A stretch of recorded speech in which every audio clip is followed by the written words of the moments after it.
आकाश से टूटता हुआ तारा नहीं है भक्ति कि आप आकर्षित होकर कुछ मांग लेंगे। तपस्या है भक्ति, ख्वाहिशों का त्याग है भक्ति, ईश्वर के प्रति समर्पण है भक्ति, हर परिस्थिति में संतुलन बनाए रखना है भक्ति। 19वां अध्याय दुर्व्यासा चरित्र भाग दूसरा। जब मुनि अत्रि वर पाकर घर आए तब अनुसुआ नामक स्त्री से ब्रह्मा, विष्णु और शिव रूप से तीनों देवता उत्पन्न हुए। ब्रह्मा के अंश से चंद्रमा, विष्णु के अंश से दत्त भगवान और शिव जी के अंश से मुनि श्रेष्ठ दुर्व्यासा जी उत्पन्न हुए। दुर्व्यासा जी ने दयालुतावश बहुतों के धर्म की परीक्षा की। सूर्य वंश में उत्पन्न हुआ अम्बरीश की भी इन्हीं दुर्व्यासा जी ने परीक्षा ली थी।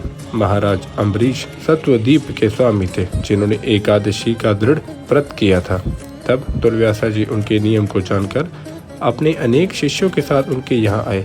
राजा ने थोड़ी सी द्वादश पाकर पारण का विचार किया था और ज्यों ही वे पारण पर बैठने वाले थे कि दुर्व्यासा जी वहां जाकर रुष्ट हो गए। धर्म की परीक्षा। मुनि उनसे कठोर वचन कहने लगे।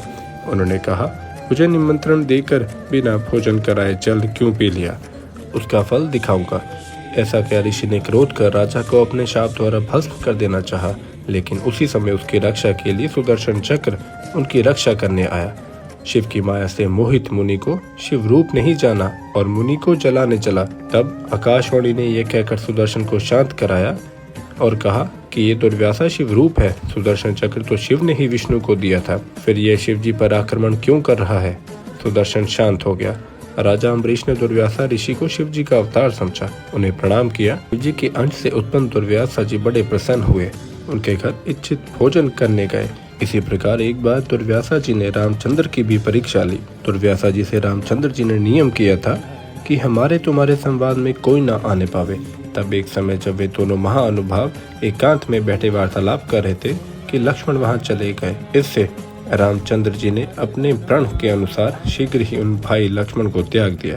रामचंद्र के इस दृढ़ नियम से दुर्व्यासा प्रसन्न हो गए और उन्होंने वरदान दिया,